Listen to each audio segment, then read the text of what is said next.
인류의 스승 석가모니 공자 소크라테스 예수 어떻게 살라고 하는가 153번째 시간입니다.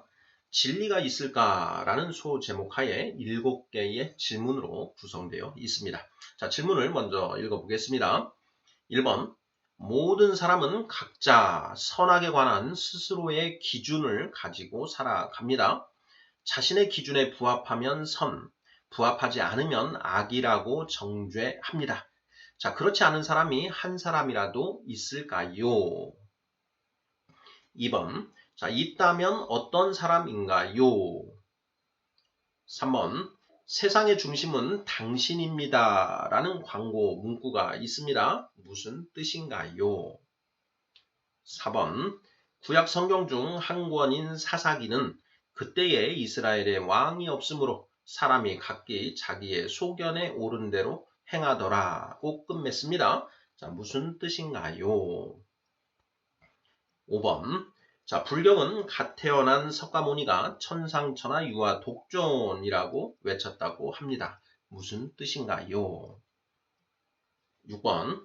오늘날의 포스트 모더니즘은 절대적인 진리의 존재를 부정하고 무엇이든 진리가 될 수 있다는 것입니다.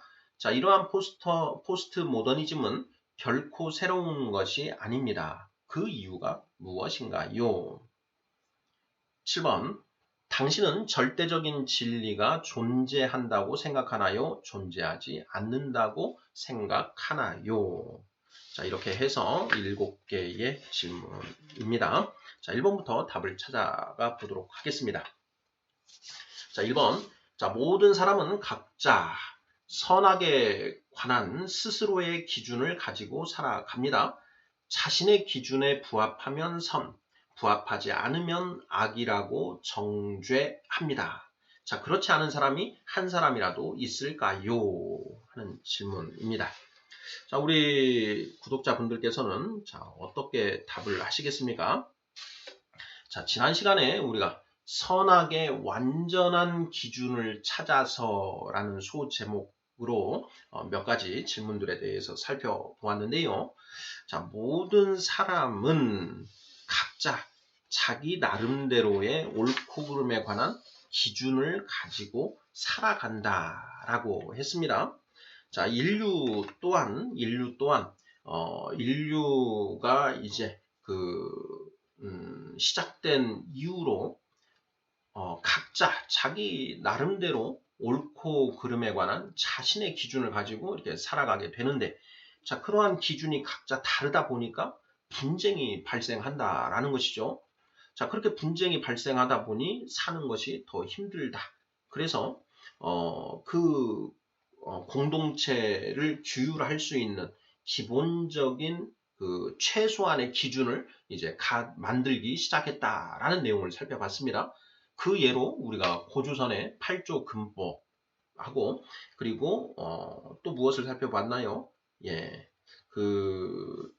함무라비 법전도 살펴보았지요. 그러니까 고대 인간이 공동체를 형성하고 산 이후로 그 공동체의 질서 유지를 위해서 옳고 그름에 관한 그런 기준들을 만들어서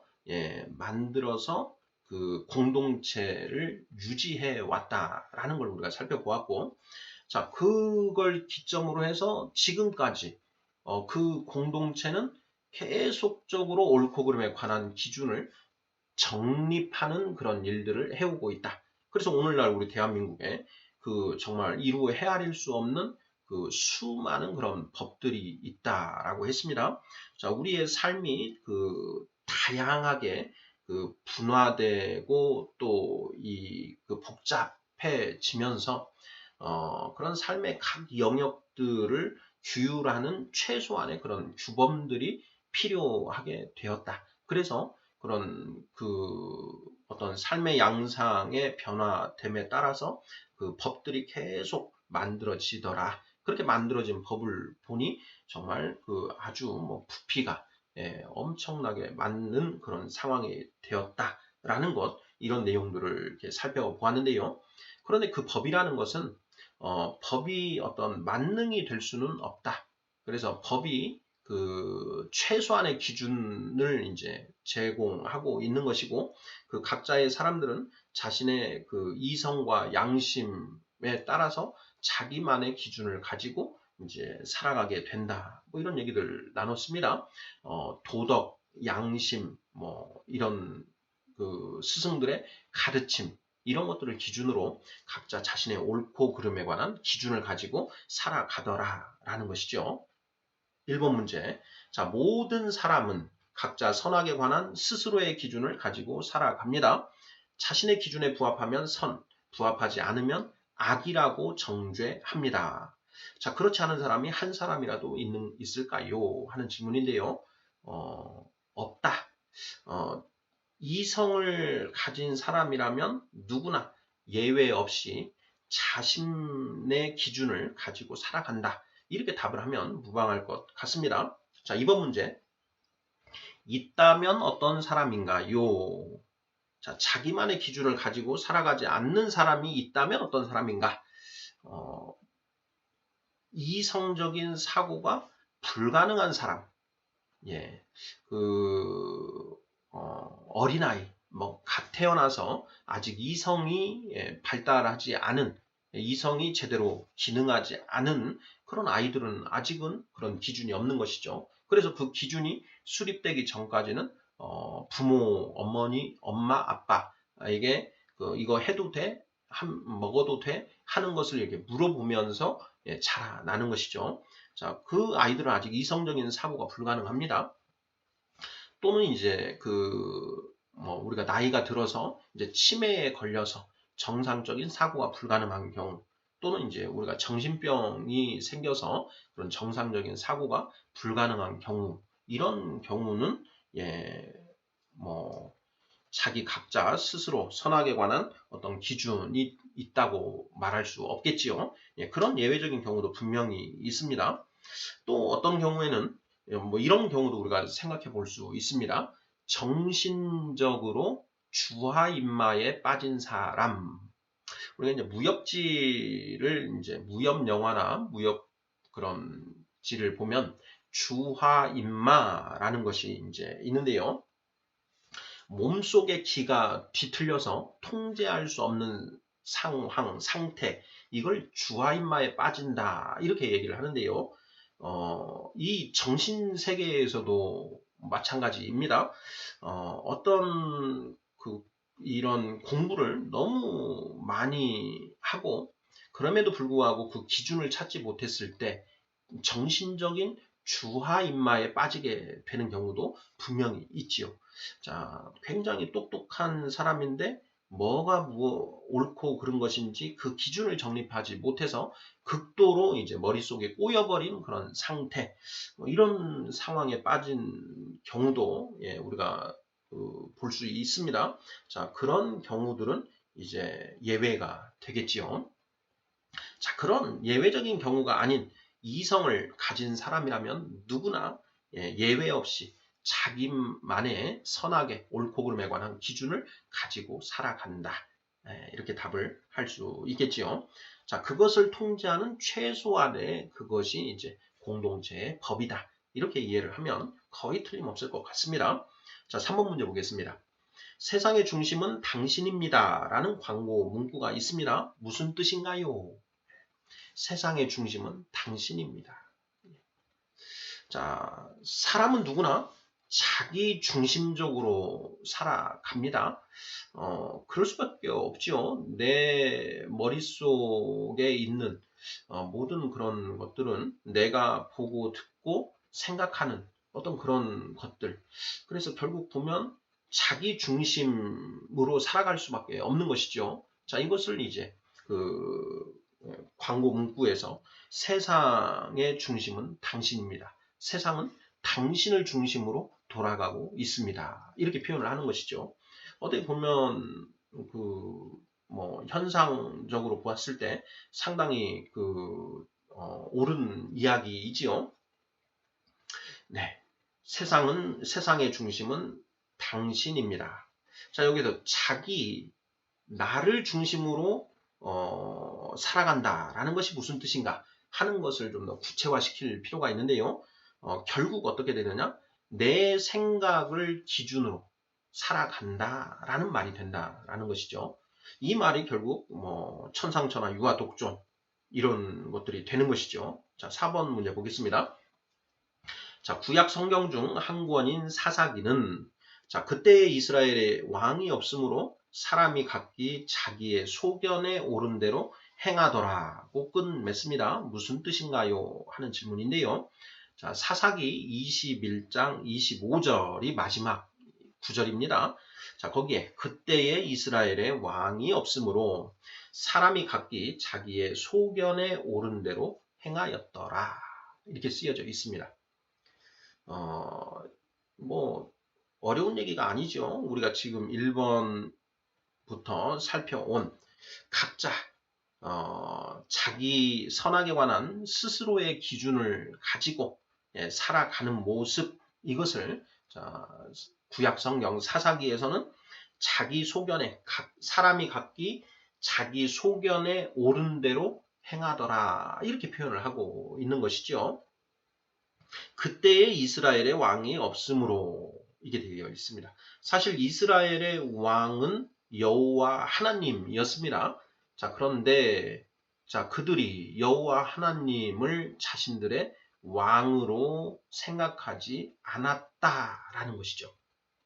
그 여호와 하나님의 그 율법 주신 그 율법을 무시하고 각자 자기 생각에 옳은 대로 행하더라. 이런 그 양상을 기록해내온 그런 내용이다. 이렇게 이해를 하면 틀림없겠습니다. 5번 문제 보겠습니다. 자, 불경은 갓 태어난 석가모니가 천상천하 유아 독존이라고 외쳤다고 합니다. 무슨 뜻인가요? 자, 백과사전을 찾아봤습니다. 자, 이렇게 쓰여 있습니다. 천지간에 자기가 가장 존귀함. 석가모니가 태어나자마자 7발짝을 걷더니 한 손을 하늘로 쳐들고 다른 한 손은 땅을 가리키며 외친 말이라고 한다. 이렇게 쓰여져 있습니다. 천상천하 유아 독존, 하늘 위, 하늘 아래, 오직 내가 홀로 존귀하다. 이런 얘기죠. 바로 이것이 무엇입니까? 세상의 중심은 나다라는 것이고요. 각자 자기 소견에 옳은 대로 행하더라 라는 것이죠. 성경적으로 표현을 하면 원죄. 선악과를 먹은 인간은 먹은 이후 각자 선악을 자기 스스로 판단하더라 라는 것이죠. 자기 생각과 경험, 가치관 이런 걸 기준으로 각자 옳고 그름을 판단하는 것. 그것을 불경에서는 천상천하 유아 독존이라고 표현한다. 이렇게 우리가 이미 살펴보았습니다. 자, 6번 문제 보겠습니다. 자, 오늘날의 포스트 모더니즘은 절대적인 진리의 존재를 부정하고 무엇이든 진리가 될 수 있다는 것입니다. 자, 이러한 포스트 모더니즘은 결코 새로운 것이 아닙니다. 그 이유가 무엇인가요? 자, 포스트 모더니즘, 포스트는 after 이라는 뜻이죠. 모더니즘, 근대죠. 자, 근대 이후니까 이제 근대 이후 현대를 가리키는 건데, 자, 현대는 어떤 상황이냐? 포스트 모더니즘인데 절대적인 진리의 존재를 부정하고 무엇이든 진리가 될 수 있다. 이렇게 보는 것이죠. 가치 상대주의. 지난 시간에 우리가 가치 절대주의, 가치 상대주의 이렇게 살펴보았는데요. 가치 상대주의적인 그런 사고, 사유를 하는 시대다. 이런 뜻이지요. 자, 그런데 질문은 무엇이냐? 자, 이러한 포스트 모더니즘이 결코 새로운 것이 아니다. 이렇게 얘기를 하고 있으면서 그 이유가 무엇인가요? 이런 질문을 던지고 있는 것입니다. 자, 절대적인 진리의 존재를 부정하고 무엇이든지 진리가 될 수 있다고 하는 이 흐름, 사상적 흐름은 결코 새로운 것이 아니다. 왜 그런가? 예. 인간이 이 땅에 존재하게 되면서 그 에덴 동산에서 선악과를 먹은 이후로 지금까지 계속 이런 상태였다라는 것이죠. 이미 살펴본 것처럼 모든 사람은 각자 선악에 관한 스스로의 기준을 가지고 살아간다. 각자의 그 기준이 뭐 완전히 그 일치를 하면 좋겠지만 일치하지 않죠. 정말 1000명이면 1000명의 그런 기준이 있는 것이다. 그러니 자 절대적인 진리를 만약에 인정한다면 사람들이 각자 그걸 인정한다면 자기만의 그런 그 기준을 가질 이유가 없죠. 각자의 기준이 모두 그 절대적인 진리로 통일돼서 같을 수밖에 없는데 그것을 부정하면서 사는 것이 그 우리 인류의 모습이다. 사사기 21장 25절에 그때에 이스라엘의 왕이 없으므로 사람이 각기 자기의 소견에 오른 대로 행하였더라. 하나님을 인정하지 않고 하나님의 그 말씀, 하나님의 법을 인정하지 않고 각자 각 사람 자기의 법을 만들어서 살아가더라라는 것이죠. 그래서 우리 스승들, 공자님 1000명을 찾았지 않습니까? 그 1000명이 무엇이냐? 곧 하늘의 명령, 하늘의 법을 말하는 것이고 석가모니 공자님, 석가모니 부처님도 이 인간 본성에 새겨져 있는 그 하나님의 법, 하늘의 법을 찾았다. 그걸 찾기 위해서 절치부심하시고 그걸 결국 찾았다. 이런 내용인데요. 이처럼 이 세상에 살고 있는 모든 사람들이 그런 1000명 하나님의 법을 찾아서 그것으로 살아가면 좋은데 그 하나님의 법을 찾으려고 하는 사람이 극히 드물고 그냥 자기 머릿속에 그 자신의 그 삶의 경험 그리고 그 주변 사람들이 하는 그런 그 이야기들을 이제 그 받아들여서 수용해서 나름대로 정립한 자기만의 가치관을 옳고 그름의 기준으로 삼고 살아간다라는 것이죠. 자, 하도 그렇게 살아가다 보니 세상이 혼란스럽고 문제가 많이 발생하더라. 그래서 이제 자꾸 그 공동체의 법을 만든 거 아니겠습니까? 자, 그렇게 공동체의 법은 만드는데 그 법이라는 것은 말 그대로 공동체를 유지하기 위한 최소한의 그런 가치들을 보호하고자 하기 때문에 어떤 인간의 삶 전반을 이렇게 그 좌지우지 할 수는 없다라는 것이죠. 그러니 그런 법 외에 규율하지 않는 그런 영역들에 대해서는 결국 자기 각자의 생각이 기준이 되어서 살아갈 수밖에 없는 것인데 그것을 이제 규율을 하려고 한 것이지요. 중세 시대 우리가 이제 암흑기다 이렇게 얘기를 하고 있는데 그 중세에는 그 캐톨릭 중세 시대 서양의 중세 시대에는 어떤 그런 그 캐톨릭 그 성경의 그 가르침을 이제 나름대로 해석을 한 그런 이제 그 교황의 어떤 그 가르침을 절대적인 것으로 받아들이고 그것에 의해서 인간의 삶이 그 규율된 그런 양상을 이제 펼쳐 왔지요. 그게 이제 중세 시대입니다. 그 중세 시대 이후에 산업화가 이루어지면서 이제 근대로 넘어오게 되는데 그 근대까지만 해도 어떤 절대적인 진리, 그러니까 옳고 그름, 진리라는 것 우리가 과학과는 구별해야 된다라고 했습니다. 어떤 팩트를 따지는 것이 아니라 옳고 그름에 관한 기준을 찾아가는 것. 이것이 이제 그 중요한 것이다. 그리고 그게 본질이다라는 건 지난 시간에 우리가 살펴봤는데요. 자, 그러한 진리를 찾는 진리가 분명히 존재한다라는 그런 믿음을 가지고 그 진리를 자꾸 세우려고 하는 흐름이 근대에 있었는데 자, 그것에 지쳐버렸다라는 것이죠. 사람들이 지치고 이제 그것에 대한 회의를 품기 시작하면서 절대적인 진리, 옳고 그름에 관한 기준은 존재하지 않는다. 결국 그 옳고 그름에 관한 그 기준도 시대와 그 공간에 따라서 변하지 않더냐. 그러니 절대적인 그 옳고 그름에 관한 기준을 자꾸 강조하지 말고 우리 각자 각자 자기가 옳다고 생각하는 것 그것을 기반하여서 살아가면 되는 것 아니겠느냐. 이 흐름이 이제 그 모더니즘 근대 이후에 등장한 포스트 모더니즘의 그 행태인 것이죠. 네. 그런데 이것은 그 방금 우리가 살펴본 것처럼 결코 새로운 것이 아니다라는 것입니다. 인간이 이 땅에 살기 시작하면서부터 각자 자기 생각이 옳다라고 생각하는 그런 가치 상대주의에 입각해서 살아왔다. 천상천하, 유아 독전, 각자 자기 소견에 오른 대로 행하더라라고 하는 그 모습으로 살아온 것이기 때문에 이 포스트 모더니즘은 결코 새로운 것이 아니다.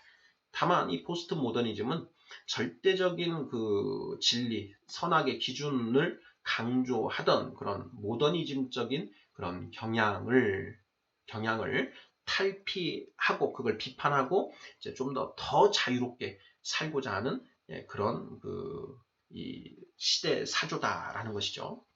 역사적으로 우리가 살펴보면 그 절대주의와 상대주의가 이제 번갈아 가면서 반복되는 것을 볼 수 있습니다.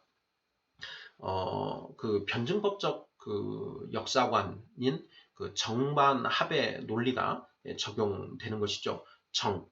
절대주의가 나왔다면 그에 대한 반발로 상대주의가 나오고, 자, 이것이 서로 타협을 이룹니다. 그러면서 합을 이루죠. 그러다가 다시 또 절대주의가 또 등장하고 또 상대주의 그리고 또 합을 이루고 이러면서 역사는 계속 반복되고 있다.